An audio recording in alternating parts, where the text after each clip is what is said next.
Spuneți-mi o întâmplare care vi s-a întâmplat în tabără sau ați făcut-o și nu ați vrea să știe instructorii și copiii de aici.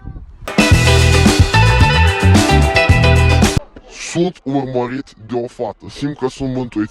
Deci prima seară din Camporea Expo s-a pus cu capul pe mine, deci eram șocat. Și ziua următoare, ne jucam și noi cu mingea așa, și se holba la mine. Deci simt că sunt bântuit. Să mă ajute cineva, vă rog frumos.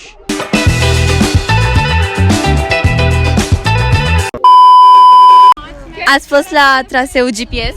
Da, a fost foarte frumos. Chiar așa. Am auzit foarte mulți copii că se plângeau de durere de picioare de la foarte mult mers.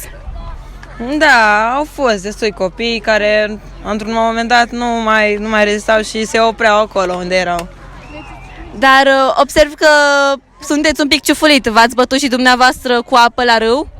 Sau a fost doar așa bătaie cu apă cu sticlele? No, în râu am sărit, așa am sărit, am plonjat! Life could be a dream, life could be a dream. Shaboom. Life could be a dream if I could take you up in paradise up above. Și ce a pornit bătaia de la râu? Păi, Sau cine a pornit bătaia?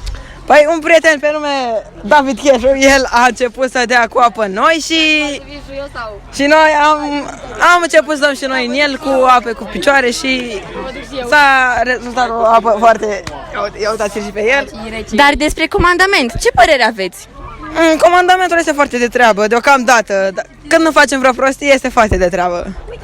Ok, am înțeles. Mulțumesc!